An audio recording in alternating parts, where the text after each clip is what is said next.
약간 그 쭉 이제까지의 강의에서 연속선상에서 현대 철학 안에서의 관계의 문제, 특히 예술이나 현대인들의 생활 속에서의 관계의 문제, 이제 이거를 생각을 하다 보니까 이제 책이 세 가지가 떠올랐고, 첫 번째는 이제 마크 존슨, 조지 레이코프의 삶으로서의 은유라고 하는 책이에요. 예, 이 책은 뭐 크게 설명을 드리자면 우리가 은유를 단지 수사학적인 의미, 그 다음에 장식적 의미 이렇게 생각을 하는데, 사실은 은유가 우리의 사고체계에 깊숙하게 들어와 있고 우리는 심지어 모든 사고를 은유적으로 한다라고 하면서 은유의 중요성을 굉장히 강조한 그런 책이에요. 그래서 근데 또 그 은유가 어떤 은유냐, 장식적 은유가 아니라 우리의 그 생활세계 속에서, 우리의 몸의 체험 속에서 많이 녹아들어 있는 거를 이제 은유로 채택을 하는 거죠. 그래서 예를 들어서 뭐 인생은 항해이다라고 하면, 인생은 추상적인데 항해라고 하는 건 우리가 금방 떠올릴 수 있는 우리의 여행이다를 바꿀게요. 여행이다라고 하면은 우리가 누구나 다 여행을 하고 다 체험하는 게 여행이잖아요. 그랬을 때 그 인생이라고 하는 추상적인 개념을 우리가 잘 알고 체험하고 있는 여행이라고 하는 걸 통해서 우리가 이해를 한다는 거죠. 그랬을 때 이제 은유가 갖고 있는 중요성, 우리가 알지 못하는 개념들을 이해하고자 할 때 우리 체험 세계에서 끌고 오는 그 은유의 중요성을 이제 강조한 사람이고, 심지어는 기존에 있는 그런 관습적 은유라고 하는데, 그런 관습적 은유뿐이 아니라 우리가 새롭게 은유를 창조할 수 있다는 거죠. 그러니까 뭐 여기서 이제 사례가 나오는데, 사랑은 예술 작품이다라고 하면 우리는 그런 은유 잘 사용하지 않잖아요. 뭐 사랑은 미친 짓이다, 뭐 사랑은 광기다 이렇게 하는데, 사랑은 예술 작품이다라고 우리가 은유를 하는 순간 이미 예술 작품은 창조성이 있는 것이고 같이 만드는 것이고 무엇인가 완성되는 것이고 하는 그런 예술 작품을 체험할 때 갖고 있는 그런 체험적인 성격들 있잖아요. 이제 이걸 사랑의 성격이랑 대입시켜서 우리가 사랑을 이해를 한다는 거죠. 이제 이런 방식으로 이제 그런 관습적 은유 아니고도 우리가 새롭게 은유를 구성해내고 창조해내면서 우리의 체험된, 그러니까 사물 혹은 개념 이런 것들 더 풍부하게 만들 수 있다라고 하는 그런 주장을 펴니다. 물론 그랬을 때 그 은유를 만드는 여러 가지 그 방식이 있어요. 뭐 존재론적 방식, 여기서 약간 좀 체계적으로 설명을 하다 보니까 뭐 존재론적 방식, 또 뭐 지향적 방식, 뭐 개념 체계적 방식 이런 게 있는데, 그거를 이 두꺼운 제가 책을 꺼내는 거 잊어버렸네요. 이 책이 그 책인데, 그러니까 이 책에 있는 모든 내용들을 제가 다 설명을 드릴 수는 없어서 여기서 은유를 만드는 뭐 대표적인 몇 가지 방식의 이제 사례, 그리고 그 방식이 어떤 걸 의미하는 건지 이런 거를 간략하게 소개하고, 왜 은유가 중요한가, 또 특히 나중에 우리가 리얼하다고 하는 실제를 경험을 할 때, 혹은 진리, 트루스를 경험을 할 때 왜 은유의 방식이 중요한가, 진리와 실제의 경험에 있어서 은유가 갖는 기능, 이제 이것까지 나중에 이론적인 방식으로 이제 들어갑니다.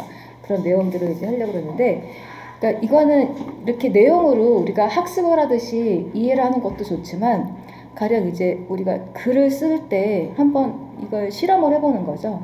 가령 이제 그 우정은 뭐지? 라고 했을 때 우리가 우정은 뭐 패치워크 같은 거야 라든가 이제 이런 식으로, 우리가 그런 식으로 늘 일상적으로 알고 있지만 그걸 구체화시키지 못한 그런 것들에 대해서 이제 은유를 사용을 하면서 창조적인 나의 경험들을 이제 끌어내는 거죠. 이제 이런 방식으로 단지 학습의 측면이 아니라 이거를 내가 직접, 그러니까 글 쓸 때라든가 사고를 할 때 실행의 측면에서도 좀 도움이 되는 내용이라고 생각이 됩니다. 그래서 그런 내용인데 읽어가면서 이제 또 설명을 드리겠습니다. 이 책에 대한 간략한 소개를 이제 먼저 적었는데요. 이 책은 언어학자인 조지 레이코프와 철학자인 마크 존슨의 공동 작업으로 이루어졌습니다. 두 사람은 각자 연구를 진행하는 와중에 공통의 관심사를 갖고 있음을 알게 되었고 함께 연구를 진행합니다. 공통의 관심사란 체험주의, 그러니까 experientialism이라고 하는데, 이제 이 체험주의는 경험주의랑 좀 달라요. 그러니까 철학사 안에서 경험주의는 객관주의에 가깝거든요. 그러니까 주관적인 것이 아니라 이제 그 객관적인 뭐 가령 시각 같은 것도 바깥에 있는 객관적인 저 인상이 나의 그 뇌에 각인이 되면서 우리가 그 바깥에 있는 시각적인 거를 경험하는 거다. 그래서 굉장히 객관주의인데 여기서 말하는 체험주의는 객관주의랑 좀 다릅니다. 그럼 경험주의랑 좀 달라요. 자, 여기서는 체험주의라고 명명될 수 있습니다. 자, 이것은 경험주의와는 완전히 다른 것으로서 경험주의가 객관주의에 가깝다면 이들이 명명한 체험주의는 몸의 경험과 또 세계 및 타인과의 상관관계라고 하는 건 타인을 경험하고 또 상관관계의 가장 큰 특징은 내가 쟤를 대상화시키는 데서 그치는 게 아니라 쟤에 의해서 내가 변하는 거예요. 그러니까 동시에 같이 변화가 동시에 일어나요. 내가 세계를 지각하면서 그 지각된 세계에 의해서 내가 변하는 거죠. 내가 타인을 지각을 하면서 나도 변하는 거죠. 이런 게 약간 상관주의의 기본적인 특징인데 이제 그런 거를 담고 있습니다. 체험주의는. 특히 저자들이 주목하는 것은 체험적 은유입니다. 보통 은유는 시나 수사에 적합한 장식적 언어로서 취급되어 왔으나 마크 존슨과 레이코프는 은유가 언어에서만이 아니라 우리의 사고도 바꿔놓을 수 있다고 주장합니다. 절대적 진리나 객관적 실제의 신화, 이제 여기서 이 사람들은 신화라고 불러요. 절대적 진리가 있다, 객관적인 진실이 있다, 이런 거를 이제 신화라고 하는데 그런 신화에서 벗어나는 순간 진리를 추구하는 것을 포기하지 않으면서도, 그러니까 그게 신화니까 진리는 그 의미는 다른 것이다라고 그걸 포기하지 않으면서도 우리는 문화의 세계마다 다른 체험적 은유와 이제 그것이 진리와 연결되어 있는 어떤 지점들을 우리가 발견할 수 있습니다. 그래서 진리는 절대적인 것이 아니라 언제나 인간의 이해에 근거하고 인간의 이해는 은유적으로 구조화되어 있다라고 이제 옴기니가 이제 적고 있습니다. 조지 레이코프는 여자 불 위험한 것들 이런 책을 썼고 이제 이건 번역은 되지 않았어요.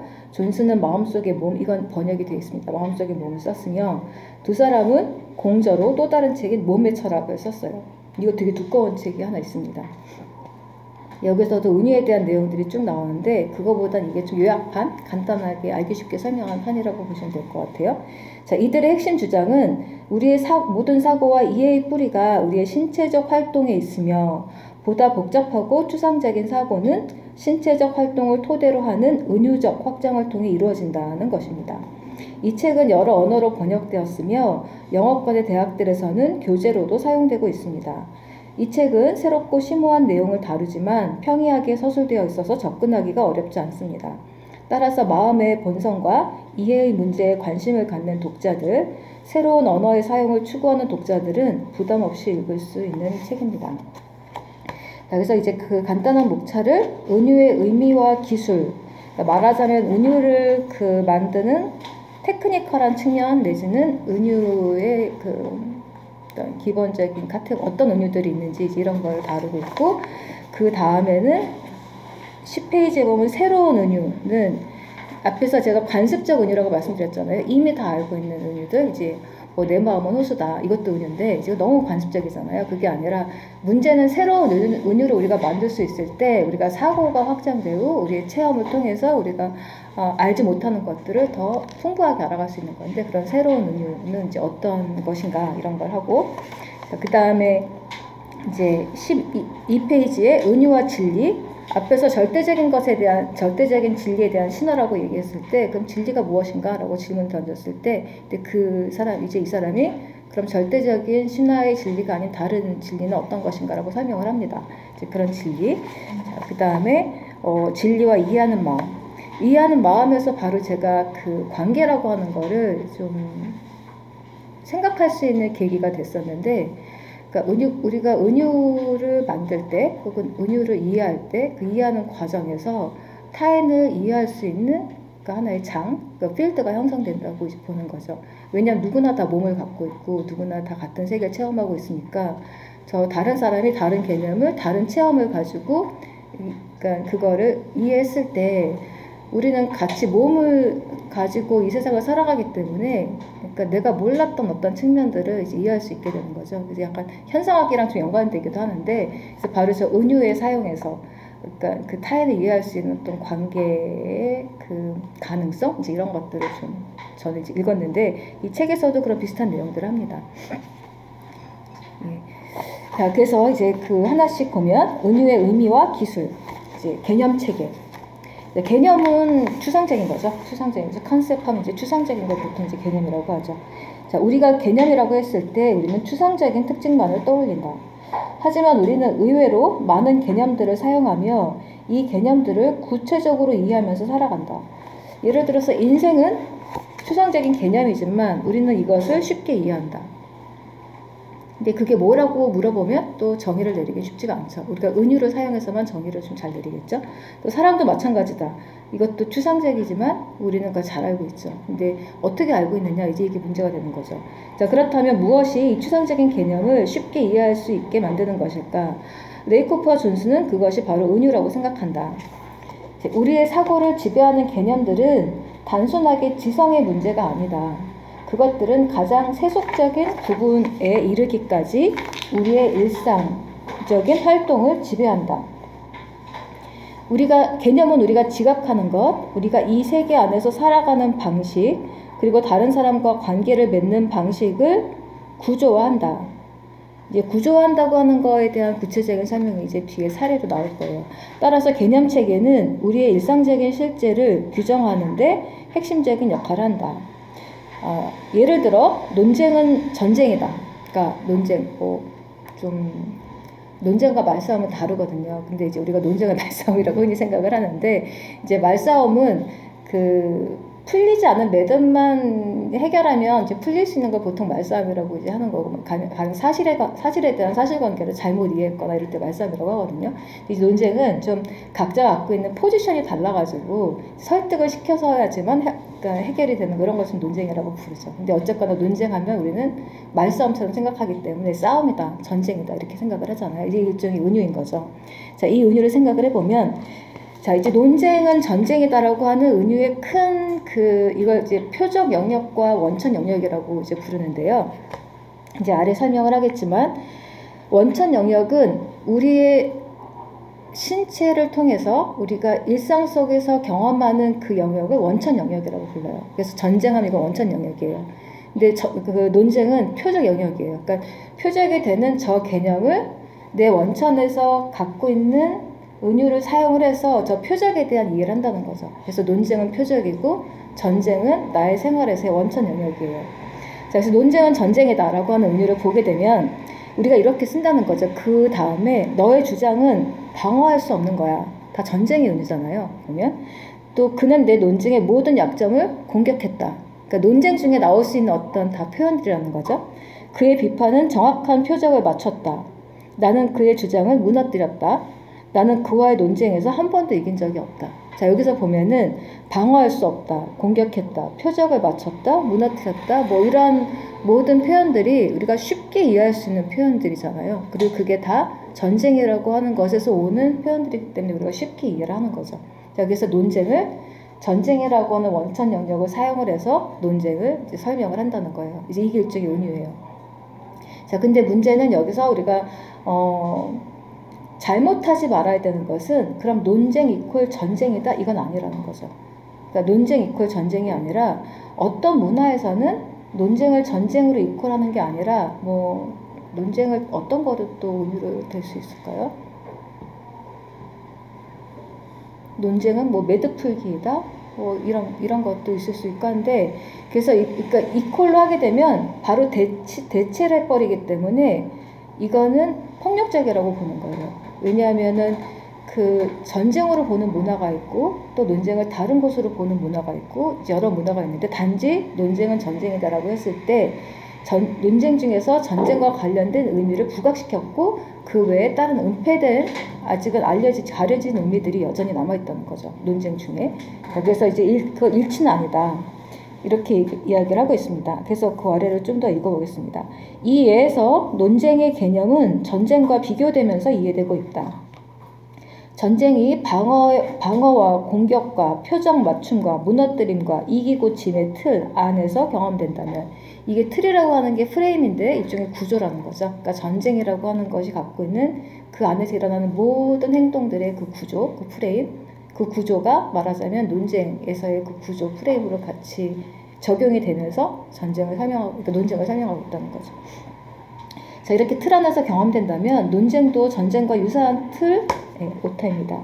제가 이래서 정리가 안 돼 있다고 말씀드린 건데 이 틀 안에서 이해되고 있다. 다양한 문화와 세계에서 이런 은유가 사용되고 있다는 것은 우리의 삶을 이끌어가는 것이 곧 은유다라고 하는 점을 잘 시사해준다. 위에서 알 수 있듯이 은유의 본질은 한 종류의 사물을 다른 종류의 사물의 관점에서 이해하고 경험하는 것, 그런 것이다. 그러니까 이제 다른 종류의 사물이라고 하는 게 이제 원천 영역이 되겠고, 이해를 하고자 하는 그 사물이 표적 영역이 되겠죠. 또 다른 일반적인 의미로 시간은 돈이다 라고 하는 게 있죠. 여기서 시간이라는 표적 영역은 돈은 우리가 너무 잘 알고 있는 거잖아요. 돈이라는 원천 영역으로 이해되고 풀어진다. 표적 영역은 이해해야 하는 대상이고 원천 영역은 몸의 체험 속에 이미 주어져 있는 것을 가리킨다. 근데 여기서 시간은 돈이다라고 했을 때 또 이게 꼭 들어맞지 않은 시간의 부분이 이제 생겨요. 그거는 뭐냐면 시간은 돈이라고 했을 때 둘의 공통점은 뭐죠? 우리가 둘을 공통적으로 생각했던 거는 일종의 이거를 우리가 돈을 뭐라고 부르나요? 돈은 무엇이다. 시간은 공통적으로 시간과 돈은 둘 다 무엇이다. 가치도 맞긴 한데 우리가 둘 공통으로 했을 때 가치도 맞죠? 사용하거나 이거를 하는 것도 그렇죠. 사용하기 위한 자원 같은 거죠. 자원.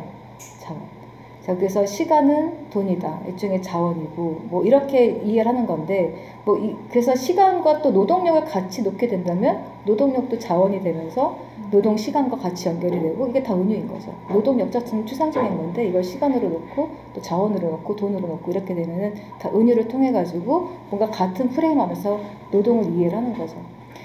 근데 예를 들어가지고 근데 시간은 돈이다. 근데 우리가 돈은 은행에다 맡기고 또 그걸 돌려받아요. 근데 우리는 시간을 똑같은 시간을 돌려받을 수가 없잖아요. 그런 부분에서 시간은 또 돈으로 은유가 안 되는 거죠.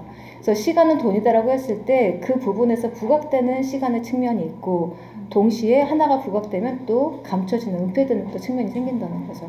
이렇게 이제 은유라고 하는 거는 뭐 절대적인 진리를 추구하는 게 아니라 그 다양성, 그것을 경험하는 문화적 다양성, 상대성, 이제 이걸 인정한다고 얘기하고 있습니다. 그래서 원천 영역은 체험을 통해 지성으로 이해하기 전에 이미 알고 있는 것을 말합니다. 따라서 은유를 통해 표적 영역과 원천 영역을 교차시키면서 표적 영역의 개념을 더욱 잘 이해할 수 있습니다. 하지만 은유를 통해 개념을 이해하면서 혼동하지 말아야 하는 것이 있습니다. 표적 영역, 원천 영역 두 개념이 은유로 연결될 때 관련된 은유적 구조화는 전체적이 아니라 부분적이라는 점입니다. 그러니까 이퀄이 아니라는 거죠. 만일 그것이 전체적이라면 한 개념이 단순히 다른 개념의 관점에서 이해되는 것이 아니라 실제로 그 다른 개념이 될 것입니다. 예를 들어 시간은 실제로는 돈이 아닙니다. 당신이 무엇인가를 하기 위해 당신의 시간을 들였음에도 불구하고 성공하지 못했다면 당신의 시간을 되돌려 받을 수 없습니다. 시간 은행은 없고 존재하지 않고 나는 당신에게 많은 시간을 줄 수 있지만 비록 당신이 내게 똑같은 양의 시간을 돌려줄 수 있다고 하더라도 내가 주었던 바로 그 시간을 되돌려줄 수는 없습니다. 또 다른 은유의 특징은 은유를 사용했을 때 부각되는 내용이 있으며 마찬가지로 그 은유 때문에 상실되는 내용이 있다는 것을 이제 알려주는 거죠. 자, 예를 들어 사랑은 서로의 협동적 노력으로 공동의 미적 만족을 만들어낸다라고 하는 문장에서 이제 사랑은 예술작품의 은유로 이해되고 있습니다. 이 은유는 그러니까 예술작품 하면 떠오르는 여러 가지 인간의 활동들, 작업, 창조, 목표의 추구, 협동, 건축 이런 것들을 이제 사랑의 프레임 안으로 집어넣으면서 사랑을 이해하는 거죠. 그런 활동적 측면과 성취와 완성의 특징을 부각시키고 있습니다. 반면에 사랑은 미치는 것이다 라는 은유에서는 통제를 벗어난 상태, 광기, 악마적 소유 등이 이해되고 있습니다.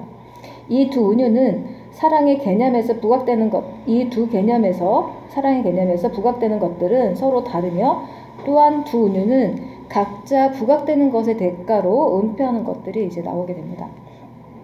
네이코프와 존슨은 이렇게 한 개념이 다른 개념의 관점에서 은유적으로 구조화되는 경우를 구조적 은유라고 이제 부르죠. 두 번째는 지향적 은유인데, 지향적 은유는 방향성을 가리키고 있어요.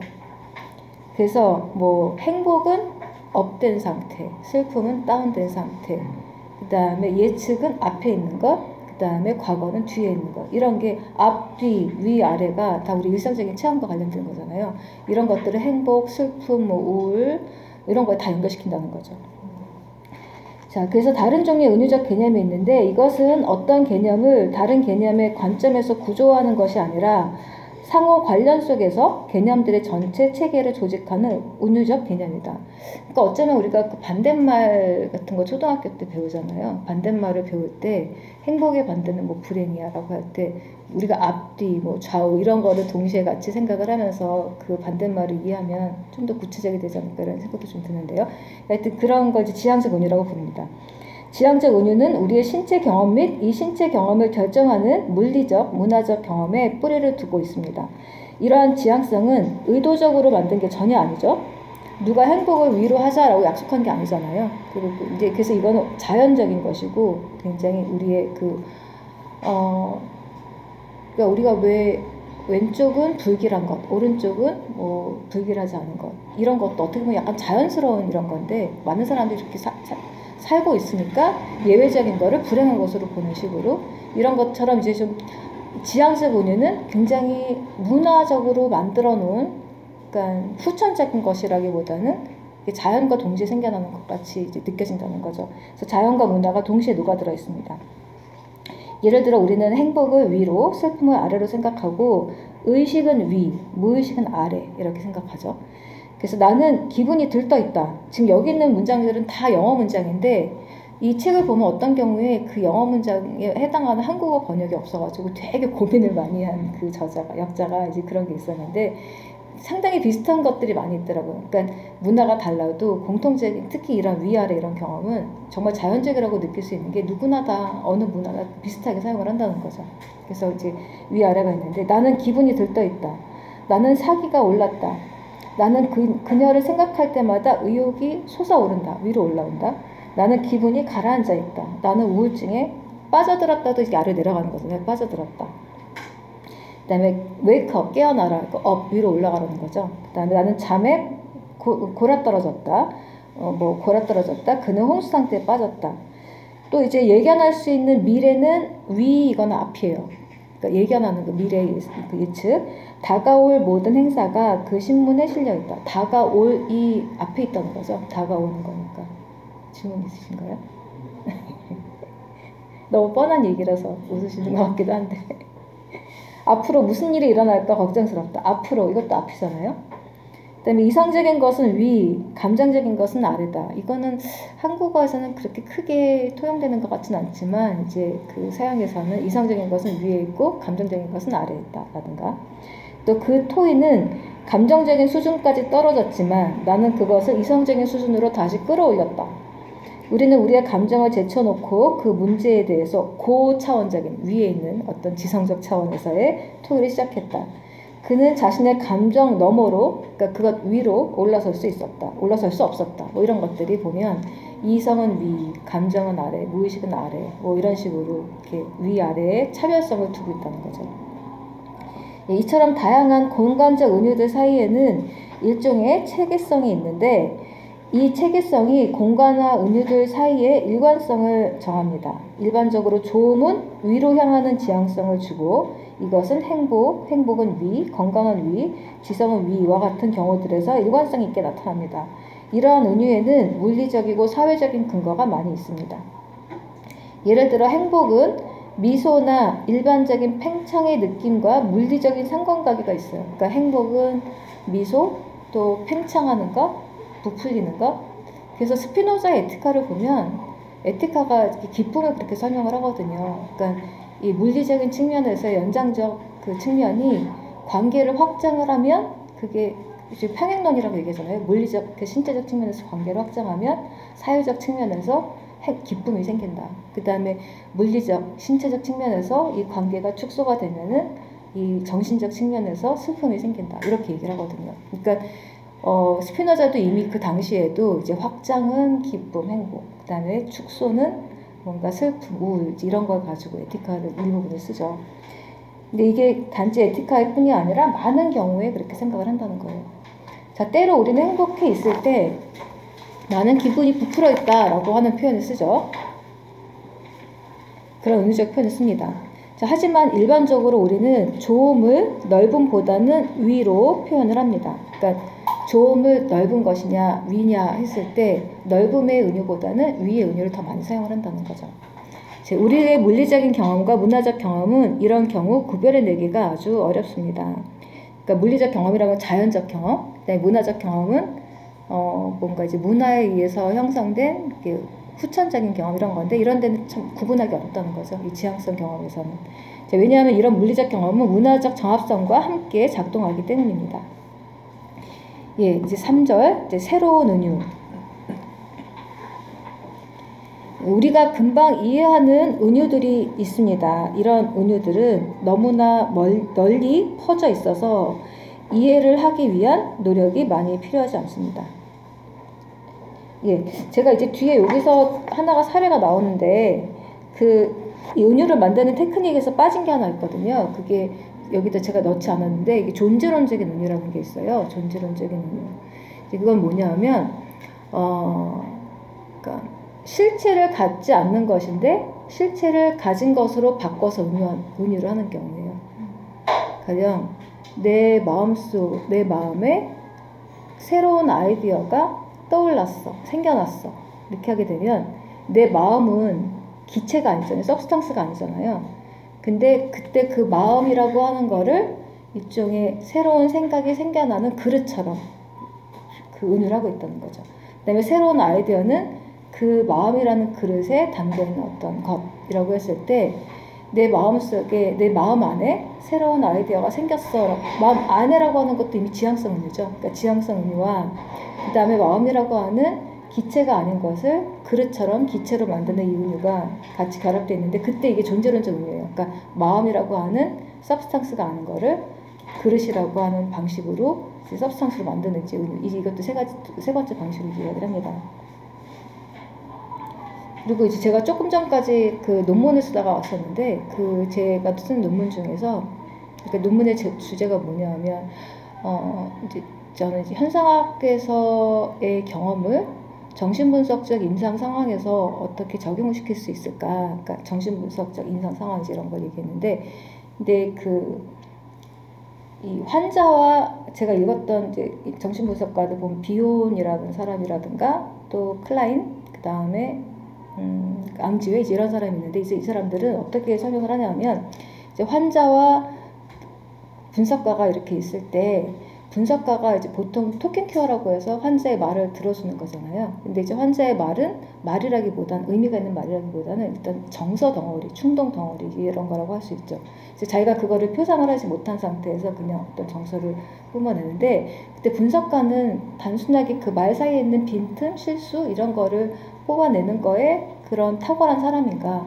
그럼 분석가가 너무나 객관적인 분석가, 약간 로봇 같은 너무 인간이 아닌지 그런 분석가를 생각을 한다는 거죠. 그래서 그 비혼 같은 사람은 분석가를 일종의 그릇으로 비유를 해요. 그래서 그릇으로 비유를 해서 저 환자가 자기가 표상할 수 없는, 감당할 수 없는 어떤 충동과 정서들이 있을 때 그거를 담아주는 일종의 그릇 역할을 한다는 거죠. 그래서 그 그릇 안에서 뭔가 그것이 표상화되는 약간 이게 덩어리가 형태가 없는 것이 들어와서는 형태가 만들어져가지고서 그게 뭐 꿈이라든가 여러 가지 방식 형태가 만들어지는 하나의 그릇을 제공하는 게 이제 분석가다. 이런 그 이야기를 하는 분석가들이 있거든요. 그것도 보면은 분석가의 마음을, 분석가의 귀를 이것을 환자하고 마주한 분석가의 마음을 그릇으로 비유를 하는 거죠. 그 어떤 정서들을 다 그 비호는 베타 요소라고 하는데 아직 그 표상화되고 정제되지 않은 그런 베타 요소들을 담아서 그 안에서 그것이 표상으로 바꿔줄 수 있게 하는 어떤 그릇 역할을 하는 게 이제 분석가가 이런 말을 정말 그릇이라는 단어를 써요. 그럴 거 보면은 정말 그 은유를 사용을 하면서 이제 이론들도 전개가 된다는 거죠. 이제 이런 게 일종의 존재론적 변화로서의 이제 은유라고 할 수 있습니다. 세 번째 은유가 그래서 새로운 은유로 들어가 보면 이제 금방 이해하는 은유들이 있습니다. 이런 은유들은 너무나 멀리 퍼져 있어서 이해를 하기 위한 노력이 많이 필요하지 않습니다. 하지만 관습적인 개념체계 바깥에 있는 은유, 상상적이고 창조적인 은유가 있습니다. 이러한 은유는 단지 시적 상상력과 같은 한정된 기능만을 갖는 것이 아니라 우리의 경험에 대한 새로운 이해를 가능하게 해줍니다. 앞서 예를 들었던 사랑은 예술작품이라는 은유는 사랑은 불꽃, 사랑은 정복 등의 은유보다 새로운 은유죠. 우리가 들어보지 못한 은유죠. 사랑은 예술작품 이랬을 때 우리는 여러 사랑의 은유를 과거의 경험의 그물망을 통해서 이해합니다. 즉 은유를 통해서 우리가 경험하는 것은 그 함의들의 그물망을 관통하는 일종의 반향인데 그것은 우리의 과거 사랑 경험에 대한 기억을 일깨우고 연결해주며 미래의 경험에 대해서, 그러니까 사랑 경험에 대한 길잡이 역할도 해줄 수 있는 거죠. 그러니까 과거에 있었던 모든 경험들이 일종의 그물망이면 그물망에서 사랑이라고 하는 테마를 통해서 이제 건져 올려진 어떤 것들이 이제 은유로 사용이 되는 거죠. 그런데 새로운 은유가 등장했을 때 대상에 대해 경험했던 그물망에 이제 새로운 그물망을 짜야 돼요. 내가 이제까지 경험했던 사랑에 대한 그물망에서 새로운 은유가 등장을 하게 되면 내 그물망이 경험의 그물망을 뭔가 다르게 조정을 해야 되죠. 새로운 걸 추가하거나 그물망을 다르게 짜야 할 필요성이 생기게 됩니다. 제 친구가 이제 이걸 가지고 아까 제가 실험이라고 얘기해서 학생들 글쓰기 수업에 이거를 적용을 해서 이제 수업을 했었대요.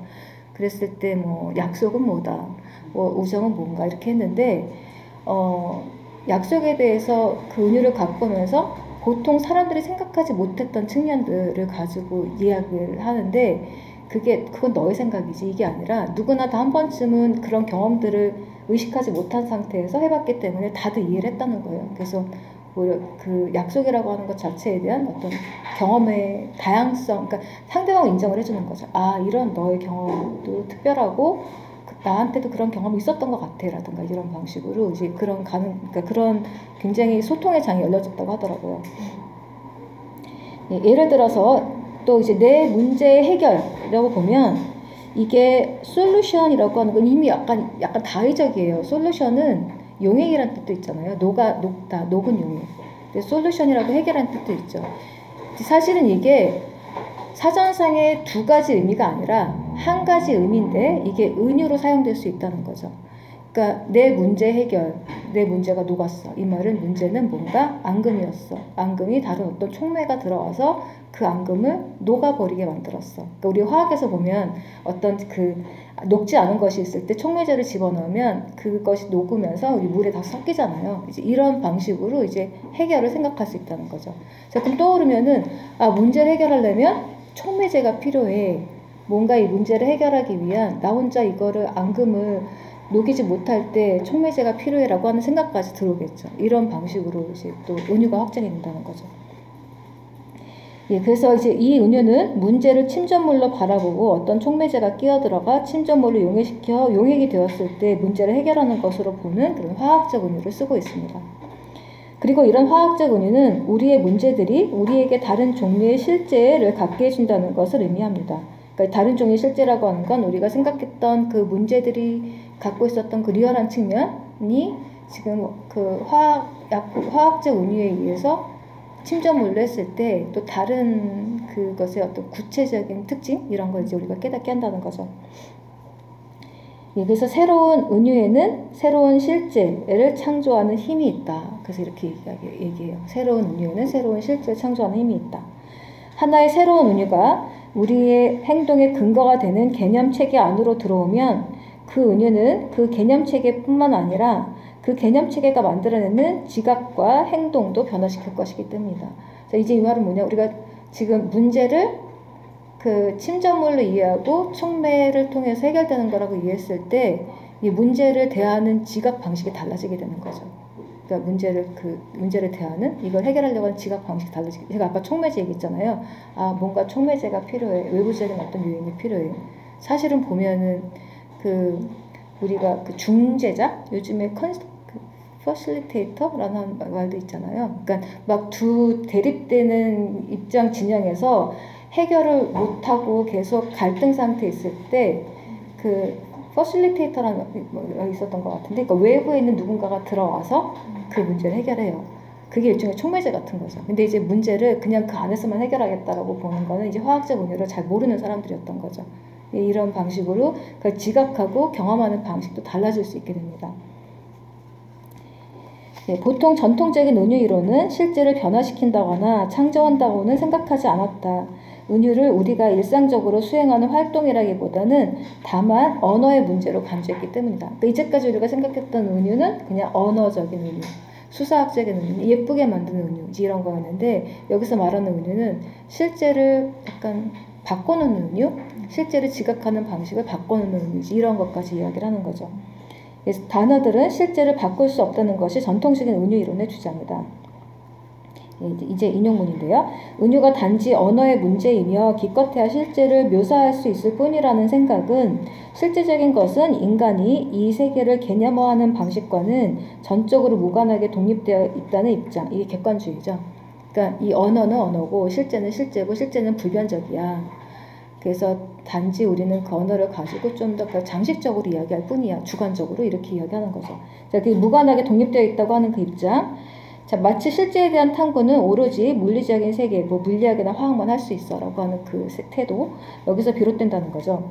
이른바 객관적인 실제에 대한 그런 입장은 실제에 대한 인간적인 측면, 즉 우리의 경험 대부분을 구성하는 실제적인 지각, 개념화, 동기, 행위 등을 제외한다. 그러니까 일단은 그 머릿속에서 그걸 지워야 돼요.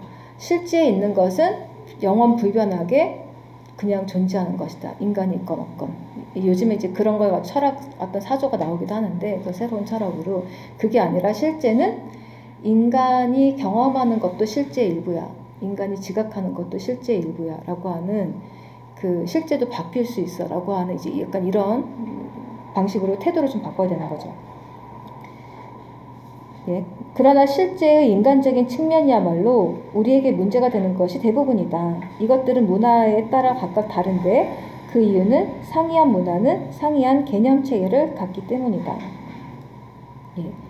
뭐 얼마 전에 보니까는 가령 그러니까 섹슈얼한 거에서도 보면은 저쪽 원주민 사회랑 일본이랑 뭐 서구랑 뭐 한국이랑 다 그거를 지각하고 경험하는 방식 다 다르잖아요. 뭐 혼인관계라든가 뭐 성관계라든가 이런 것들이 보면 인간 그 문화마다 다르고 문화마다 다른 이유는 그 대상을 인간이 어떻게 지각하고 어떻게 경험하는지에 따라서 달라질 수 있다는 거죠. 이제 그런 게 실제라고 지금 이 레이코프는 말하고 있는 거예요. 네. 자, 각각의 문화는 그 환경에 대처하고 또 그 환경을 변화시키면서 그 환경에 대응하는 어느 정도 성공적인 방식을 제공해야 한다. 더구나 각각의 문화는 사람들이 그 안에서 그들 자신에게 의미 있는 역할을 갖고 또 사회적으로 기능하는 관점이 되는 하나의 사회적 실제를 규정해야 한다. 한 문화에서 여기서는 이제 문장이 약간 이해가 좀 금방 확 안 들어오게 번역이 되어 있는데요.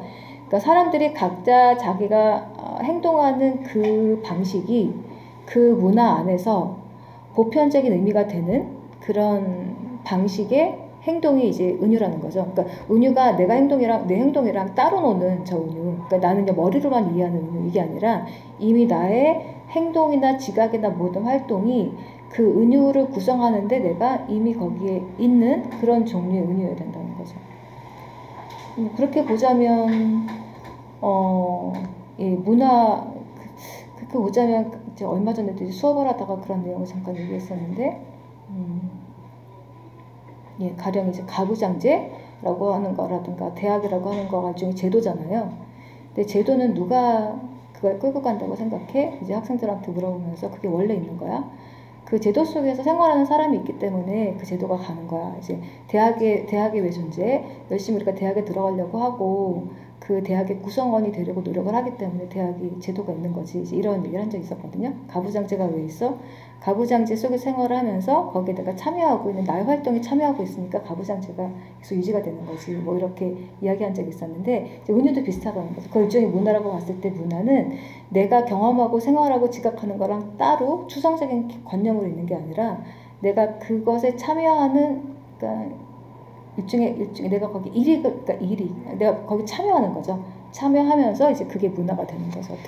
그리고 은유가 이제 그런 종류의 단지 말뿐인 개념뿐인 것이 아니라 내가 은유의 방식대로 내가 행동을 하고 있다는 거죠. 세계 속에서. 예, 그래서 이제 그렇게 그것이 곧 사회적인 실제다. 왜냐하면 나의 구체적인 그 생활이 거기에 반영이 돼 있으니까. 한 문화에서 규정되는 사회적 실제가 그 문화의 물리적인 실제 개념을 규정한다는 것은 놀라운 일이 아니다. 한 문화의 구성원으로서 개인에게 실제적인 것은 그 개인의 사회적 실제와, 그러니까 지금 제가 말씀드렸던 이런 제도는 내가 거기에 만약에 생활 속으로 참여하고 있으면 그건 사회적 실제가 되는 거죠. 그리고 그 사회적 실제가 그 개인의 물리적인 실제 경험을 형성하는 방식의 공동 산물이다. 예.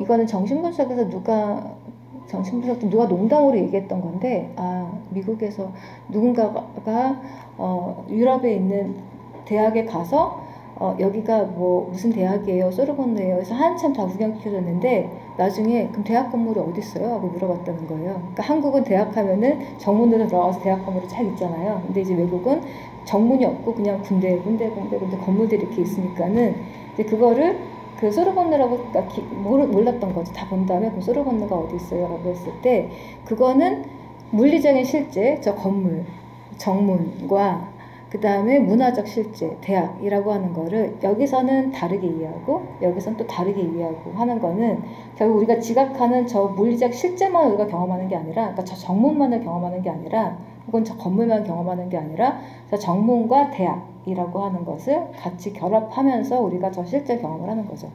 또 여러 가지 건물들 띄엄띄엄 있는 저 물리적인 실제를 대학이라고 하는 그 문화적인 것과 같이 결합을 하면서 우리가 저 물리적 실제를 경험을 하는 거죠. 그래서 우리가 실제라고 경험하는 것은 단순하게 저 건물도 아니고 저 돌도 아니고 항상 거기에 부여된 문화적인 공통의 어떤 생활 양식과 같이 우리가 저 물리적 실제를 이해하는 거죠. 그래서 물리적 실제와 사회적 실제는, 문화적 실제는 같이 결합되어 있는데 그 결합되어 있는 방식에서 은유가 되게 중요한 역할을 한다는 거죠. 지금 레이코프는. 네. 자, 그래서 은유는 그냥 단지 언어적인 것만은 아니다. 자, 그 물리적 세계에 대한 우리의 개념이 부분적으로 은유적이기 때문에 은유는 우리에게 무엇이 실제적인가를 결정하는 데 매우 중요한 역할을 한다. 예, 새로운 은유는 저 구조적인 유사성을 만들어낸다는 거예요. 이미 있는 거를 그걸 환기하는 게 아니라 만들어낸다. 아까 제가 말씀드렸던 거, 아이디어는 음식이다. 이거는 관습적 은유가 아니에요. 아이디어는 음식이다. 라는 은유가 있다고 해보자. 이것은 동시에 어떤 구조를 끌고 온다. 음식은 흡수할 수 있는 것, 먹을 수 있는 것, 또 음식은 그릇에 담겨 있다. 따라서 아이디어는 좋은 것이라면 사람들이 섭취할 수 있는 것이 되고, 아이디어는 마음이라는 그릇에 담겨 있는 것이 된다. 그런데 여기서 구조적인 유사성 때문에 은유가 나오는 것이 아니라 바로 이 새로운 은유, 그러니까 아이디어는 음식이다 라고 하는 이게 갑자기 툭 튀어나오면서 그 다음부터 거기에 따라 나오는 어떤 프레임들이 이제 따라 나올 수 있다는 거죠. 그래서 어떻게 보면 은유는 되게 직관적일 수도 있는 것 같아요. 미리 막 모든 걸 생각을 하고 이것은 뭐 A는 B다라고 하는 게 아니라 직관적으로 툭 튀어나온 다음에 자기가 왜 직관적으로 이렇게 생각을 했는지를 이제 구조를 막 지성적으로 이해할 수 있게 되는 거죠. 예, 그래서 이제 새로운 은유를 새로운 은유의 몇 가지 특징들을 요약해 볼 수 있는데, 예, 이 뒷부분은